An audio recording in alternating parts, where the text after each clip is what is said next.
Qala fil disebutkan dalam kitab Al Imam Syafi'i, yajibu an kulli yaumin muddun minat ta'am. Wajib satu hari membayar satu mud wa huwa sahih. Inilah pendapat yang saya pakai. Maka saya kalau ditanya, Ustadz, ibu hamil dan menyusukan anak bagaimana kalau tak puasa? Diqadha kalau hanya tak puasa karena dirinya maka qadha saja. Tapi kalau kena anaknya maka kena qadha dan fidyah. Apa dasar Ustaz Abdul Somad itu memberat-beratkan? Saya mengambil dari mazhab Syafi'i. Tapi saya tak menyalahkan mazhab yang lain. Kita tak perlu pakai mazhab ini, langsung ke Quran dan Sunnah. Berartinya imam mazhab kelima. Lama masih membaca kitab mazhab sampai kini. Wa 'alal ladzina yutiqunahu fidyatun. Qala Ibnu Abbas. Kata Ibnu Abbas, nusikhat hadhil ayah. Ayat ini dimansuh. Wa baqiyat lisyaikhil kabir wal ajuz.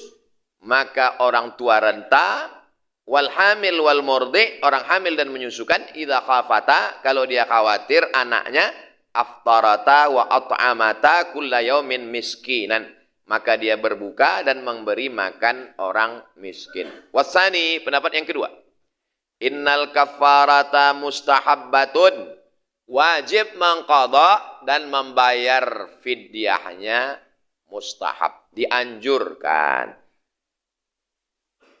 Ghairu wajibah, tak wajib. Ghairu wajibatin, tak wajib. Wa huwa qaulul Muzani. Itu pendapat Imam Al-Muzani. Imam Syafi'i punya beberapa murid. Yang pertama, Imam Al-Muzani. Yang kedua, Imam Rabi' Al-Muradi.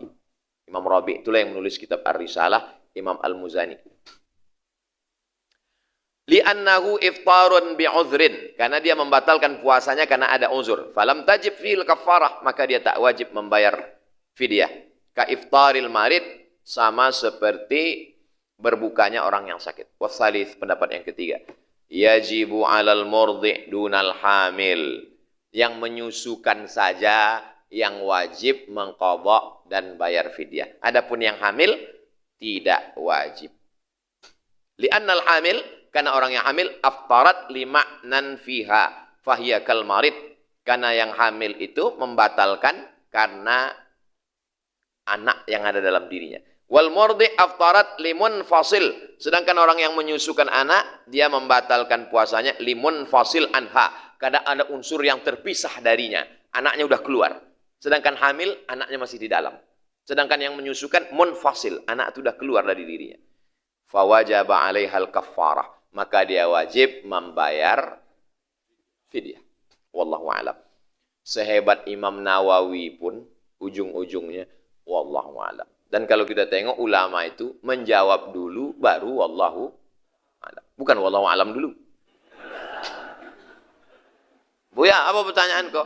Tradisi ulama dulu wallahu a'lam. Memang iya wallahu a'lam, tapi dijawabnya dulu baru wallahu a'lam. Terakhir.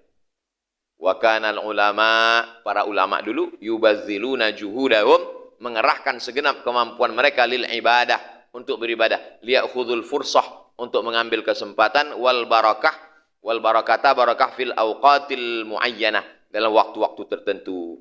Waruya an Mujahid, diriwayatkan dari Mujahid. Mujahid ini murid Ibnu Abbas. Ibnu Abbas punya beberapa murid namanya Mujahid, Ikrimah, Ad-Dhahhak. Ini yang banyak meriwayatkan dalam tafsir Ibnu Jarir At-Tabari.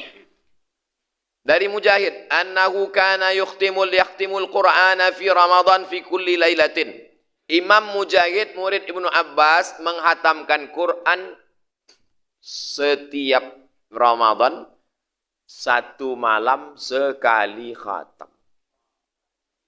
Wa qala Rabi', Imam Rabi' bin Sulaiman berkata, Rabi' murid Imam Syafi'i. Kata Imam Rabi', kana Syafi'i yahtimul Quran fi Ramadan. Imam Syafi'i mengkhatamkan Quran di bulan Ramadan sittina khatamah, 60 kali khatam. 30 kali malam, 30 kali siang. Mudah-mudahan ini memberikan motivasi buat kita insyaallah. Imam Mujahid 1 kali khatam, berarti sebulan 30 kali. Imam Syafi'i 60 kali khatam. Dan riwayatnya diambil dari kitab yang terpercaya. Yang paling ketat dalam ilmu hadis namanya Imam Az-Zahabi. Dalam kitab Syiar A'lam An-Nubala. begitulah para ulama dulu. Inilah yang dapat saya tuliskan tentang istita'ah dalam beribadah. Dari jam 9 sampai jam 9.50. 50 menit. Saya kembalikan ke Al-Mukarram. Assalamualaikum warahmatullahi wabarakatuh.